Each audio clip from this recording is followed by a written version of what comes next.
to neveido viens cilvēks. Mana visdziļākā pārliecība gan veidojot vienotību. Un arī nevēlti ir kritizēts par to, cik dažādi cilvēki tajā ir. Arī, lai cik mēs būtu dažādi, mums ir jāvar saprast, ka uzvarēt mēs varam tikai apvienojoties. Nerunāsim par Nacionālo apvienību, runāsim par vienotības izvēli virzīt Sarmītu Ēlerti. Vai šobrīd skatoties tā bija pati veiksmīgākā izvēle, jūsuprāt? Es domāju, ka Sarmīta Ēlerte ir ļoti pieredzējis cilvēks ar ļoti lielu pieredzi gan sabiedriskos, gan politiskos procesos. Bet viņa ir no jūsu pašvēlētājiem pretrunīgi vērtēta. Viņa ir ļoti pretrunīgi vērtēta, un tas, manuprāt, ir tieši kā šāds simbols, ka mums ir jāvar saprast, tas nevis patīk vai nepatīk, bet tas, ko cilvēks var vai nevar izdarīt, un vai viņš var strādāt komandā, vai viņš var veidot komandu, vai viņš var vadīt komandu. Un, manuprāt, Sarmītas Ēlertes līdzinējā darbība tomēr pierāda, ka viņi ir varējusi kaut ko izdarīt, un tomēr... Bet šī darbība nav nekādā veidā saistīta ar pašvaldībām nekad bijusi.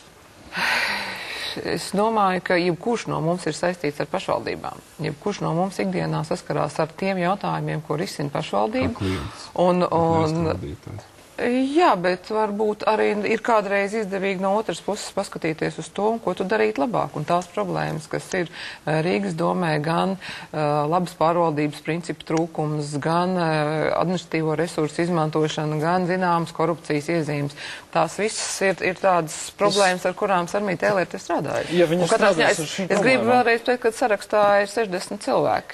Ļoti dažādi cilvēki, gan jauni, gados jaunpienācēji politikā, ar pieredzi, ar tiem, kas jau ir strādājuši, gan pozīcijā, gan opozīcijā. Bet vai jums ir pārliecība, ka šo sarakstu nenotiks tas, kas notika ar pašreizējo sastāvu, ka tur notika diezgan lielas, arī gāja cilvēki projām, tad, kad veidojās vienotība, daļa no Pilsoniskās savienības ievēlētiem deputātiem atšķēlās, aizgāja prom? Vai šis saraksts, ar kuru jūs tagad ejat Rīgā, ir pietiekami monolīts, un jūs varat pateikt, droši pateikt, nē, tur nekas nesašķelsies, tie cilvēki, kas tiks ievēlēti, arī tiešām strādās kopā? Tie cilvēki, kas tiks ievēlēti, strādās kopā, bet katrā ziņā par iešanu prom, jeb nākšanu, tā ir tomēr, manuprāt, arī tā mūsu brīvība un demokrātija. Un ka tas, kas ir vairākums, diezgan ir sagrāvis, ka tur bija ļoti neviennozīmīga šī situācija iepriekšējā sastāvā, šajā pašreizējā sastāvā. Manuprāt, arī šobrīd, kā es teicu, ir ļoti svarīgi saprast, ka politikā nāk kopā strādāt, nevis kopā runāt par patīk vai nepatīk. Varbūt tas jautājuma būtība ir... Anita, mēs runājot par komandu, jūs uzsverāt viņas komandas darbu, bet vai galvenais tomēr nav rezultāts? Un rezultāti pēc aptauju reitingiem bija novembrī, bija vienotībai aptuveni 20% atbalsts, un martā, aprīlī viņš bija nokrities pēc dažādiem datiem 10 un līdz pat 6%. Vai šajā brīdī nevarēja padomāt par kādu citu spēcīgāku līderu vai kardināli taktikas maiņu? Manuprāt, zirgus uz pārceltos nemaina. Un arī, ja Sarmīta Ēlerte ir mūsu komandas cilvēks, kuram ir vienotības valde un vienotības vairākums uzticējies, tad šajā brīdī, manuprāt, ir arī jāvar novērtēt katrs cilvēks, kurš ir tik drosmīgs, lai ar savu pieredzi un reputāciju nāktu politikā, kurā tu pamatos saņem tikai belzienus. Tad, ja tu gribi nākt un gribi tomēr mēģināt pierādīt, ka tu kaut ko vari mainīt, tad ir vajadzīgs arī šis komandas atbalsts.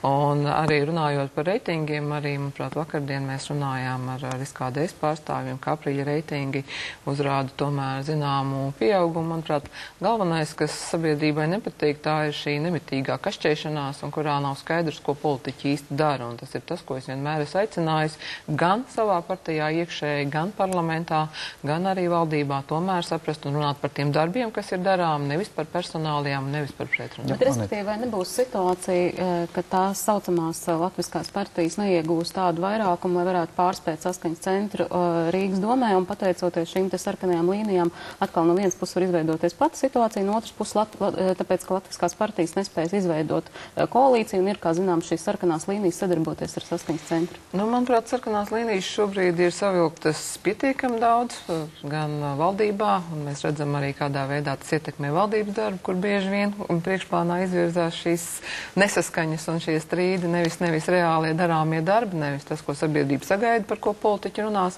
Un tieši tas pats, diemžēl, varētu notikt pašvaldību vēlēšanās. Es teicu, es uzskatu, ka ir jāskatās to, kā vajag cilvēkus konsolidēt tam, ka viņi ir pārliecināti, ka tie politiķi, kas Jā, bet neviens nav izteicis pretenzijas komandai. Neviens arī nav pateicis.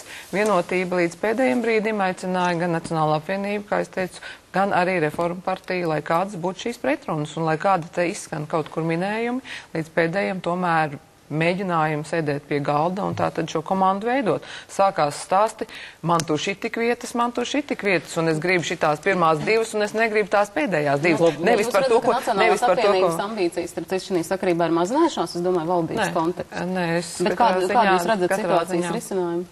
Nu, katrā ziņā Nacionāla apvienība, acīm redzot, šobrīd risina savas iekšējās problēmas, bet es domāju, ka, nu, tik līdz paies pašvaldību vēlēšanas, kā... Vai vēlēšana rezultāti var ietekmēt situāciju ar valdību? Nē, katrā ziņā nekad Latvijas politikā tas nav bijis izmantots. Tieši tāpat kā es pirmo reizi esmu dzirdējis to, ka tas reitings, kāds ir konkrētajam pie varas esošajiem politiķiem, varētu kaut kādā veidā ietekmēt to, vai šie cilvēki var strādāt vai nevar strādāt.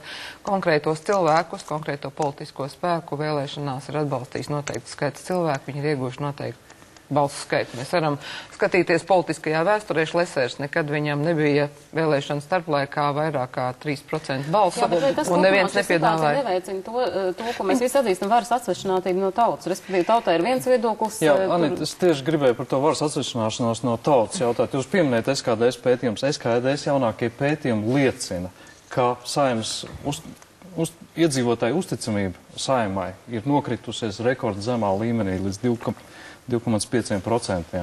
Gada laikā tas ir viszemākais kritums, un viņš ir turpinājies jau 3 mēnešus pēc kārtas. Jūs kā Saeimas priekšsēdētāji, kā jūs to skaidrot?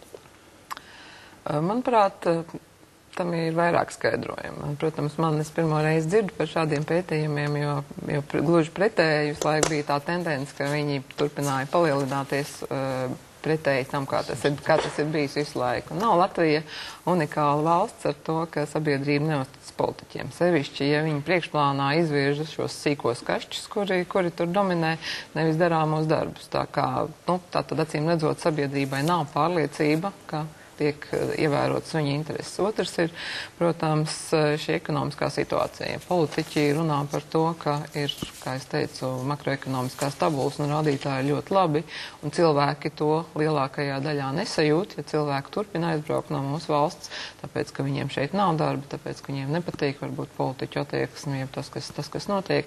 Tad, protams, gribās meklēt kādu vainīgo, un visvieglāk ir, protams, skatīties uz tiem, kas ir pie varas. Jūs esat lasījusi Rebaltikas pētījums, kas ir satricinājuši šobrīd sabiedrisko domu par mazo Olgu Cilpānu? Jā, esmu lasījis. Kam jūs tam piekrītat tam vai nepiekrītat? Tas ir katrā ziņā ļoti interesants pētījums, un es viņu vērtēju kā turpinājumu tam pirmajam pētījumam par nabadzību. Vai nabadzība ir Latvijā, vai tā ir problēma, un viennozīmīgi tā ir problēma. Man šajā pētījumā vairāk uzrunāja tas, ka tajā ļoti skaidri parādās tas, ka valsts nav tikai politiķi, ka valsts tas ir ik viens no mums, un ne jau politiķi bieži vien ir tie, kas viņi varbūt izdala naudu ceļu segumiem, bet ne politiķi klāj šos ceļus un neredz tajā, kurā ir. Ne valsts ir tā, kas maksā naudas aploksnēs, ne valsts ir tā, kas izdomā šīs miljonu schēmas, kādā kaut ko nozakt valstī. Vai jūs šobrīd nepārliekat atkal atbildību uz cilvēkiem? Es katrā ziņā... Jums pieder lēmējvara izpildvara. Es katrā ziņā uzskatu, ka valsts ir ik viens tajā dzīvojušais cilvēks un nav mazvērtīgu vai nevērtīgu darbu. Katrs cilvēks, tas ir mans uzskats, ja man jautājat par to, kā tas ir, un es to vienmēr esmu deklarējis, un to stāstu gan skolas bērniem, ka valsts nav tikai balts sarkanais karoks un brīvības piemineklis, valsts ir tajā dzīvojušie cilvēki.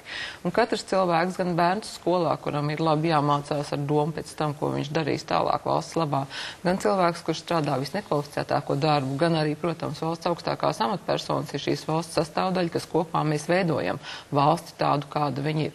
Un katrs mēs viņu veidojam. Un šajā situācijā tās ir konkrētas attiecības starp darba devējiem un darba ņēmējiem. Un katram ir iespēja, protams, es arī varu stāstīt stāstu par to, kā mani vecāki izšķīrās un kā es gāju mazgāt grīdu un kā cilvēki teica, ko jūs manai mammai teica, kāpēc jūs to meitu tur tādā darbā, bet viņai izaugs lielas un nesmukas rokas. Bet man tajā brīdī manai mammai vajadzēja izdzīvot, un alimenti manai mammai tika maksāti 3 rubļi no mana tēva, kurš strādāja televīzijā par šoferi. Un tajā brīdī es sapratu, kad ir jāstrādā. Un otrs, ko es sapratu, kad ir jāmācās un ir jāvar gribēt nevis vienmēr mazgāt grīdu. Vienmēr pastāv iespēja mazgāt grīdu un nopelnīt zināmu naudas summu tādā veidā. Bet tas, ko ir iedevusi mums šī valsts un tas, kas mums šobrīd ir garantēts, tā ir brīvība, tās ir neierobežotas iespējas. Katram sevi pilnveidot. Arī šīs iespējas šajā brīdī pateikt, man te nepatīk, un es tagad aizbraukšu un pagaidīšu, ka te būs labāk un padzīvošu Īrijā vai Lielbritānijā. Strādāšu tikpat smagu darbu, bet atbraukšu. Un tas, kas ir jādara mums, lai cilvēki gribētu braukt atpakaļ, lai šeit būtu gan nodokļu sistēma, lai tas viss būtu saprotams un cilvēki zinātu, lai tas būtu prognozējami un saprotami. Tas, manuprāt, tas, ko sagaida no mums politiķiem, ka cilvēki negaidīs, ka šodien ir atkal labi un rīt varbūt būs atkal slikti, ka tas darbs ir nevis tikai šodien, bet ka tas darbs ir rīt, parīt, aizparīt, pēc gada un pēc 5, ka es varu ņemt kredītu un ka es varu atļauties dzīvokli, ka es varu skolot savus bērnus. Ka es varu savus bērnus sūtīt te skolā, un ja viņiem ir problēmas, paņemt viņiem privātu skolotājiem. Varbūt, ka es atkal savukārt, ja es vēl strādāšu, varbūt es varēšu viņiem arī nodrošināt izglītību, ka viņi gribēs braukt ārzemēs. Labi, ka jūs pieminējat kredītus. Kā tas gadījās, ka ekonomikas ministrija 3 gadus skatījās televīzijā un domāja, ātro kredītu reklāmas, kas tas tāds ir? Interesanti. Kāpēc nebija nekāda aktīva rīcība, lai kaut kādā veidā regulētu šo visēju?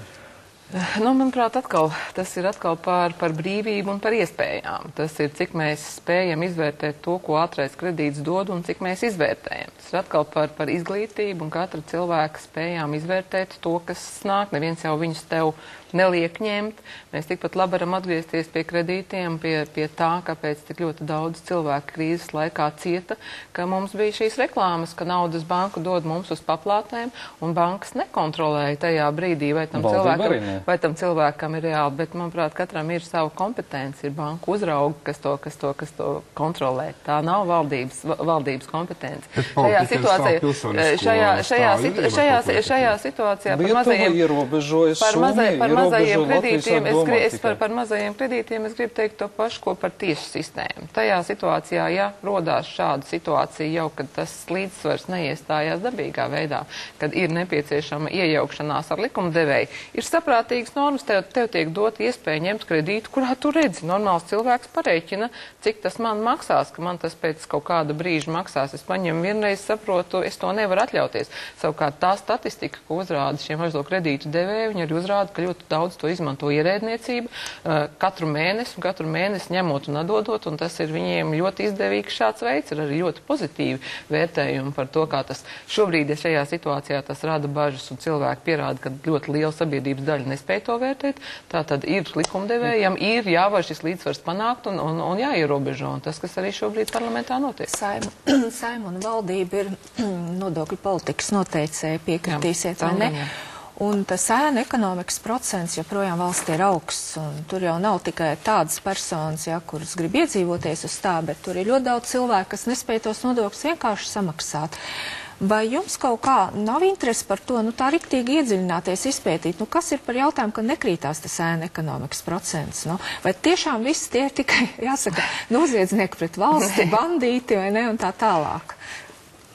Es domāju, ka katrs cilvēks mēģina kaut kādu veidu atrast, kā izdzīvot. Un es negribu, protams, to pārmest cilvēkiem, kas to tādā veidā dara un kas varbūt arī tieši tāpat kā ņemot mazos kredītus, nedomā, ka tajā brīdī saņemot 200 latus legāli un kādu daļu aploksnē, ka tas kādā veidā tas pēc tam vēlāk būs uz šo pensiju sistēmu, ka tā pensija pienāks un ka tie ir nodokļi, no kuriem mēs maksājam algas skolotājiem, ārstiem, pensionāriem, policistiem, viss, kas nodrošina to, lai ikdienas dzīve varētu ritēt normāli. Bet, manuprāt, šobrīd valdība ir pietiekami skaidri deklarējusi, ka nākamā gada šīs prioritātes ir gan šī minimālā alga, gan vēl jau vairāk, kas ir svarīgāk, neapliekamais minimums, kurš varētu būt diferencēts uz lielajām mazajām algām, kur mēs varētu runāt par progresivitāti, un vēl svarīgāk tātad šis neapliekamais minimums par apgādībā esošajiem cilvēkiem, ne tikai par bērniem, bet arī par invalīdiem. Tātad, lai mēs tiešām mazinātu reāli šo nevienlīdzību, kurš tad sabiedrību dažādiem cilvēku grupām pastāv. Par lielām likumdošanas lietām un valstiskiem rāmjiem. Tuvojās svētki, rītdien ir svētki. Es gribētu jautāt cilvēcīgi, noliekot malā savu augsto otro valsts augstāku amatpersonas status un vispār. Jūs vienkārši satikt lidostā cilvēcīgi, bijušo zivju ceha darbinieci, kur ir nopirkus biļeti vienā virzienā uz īriju. Ko jūs viņai teikt, tie cilvēki, skatoties viens otru runājot? Kā jūs viņu pārliecināt, noticēt Latvijas valsts nākotnē? Kas būtu tie vārdi, ar ko iedegtu ticību? Pirmkārt, man ļoti patīk jūsu kolēģi no TV3 iniciatīva. Atcerieties, ka tie ir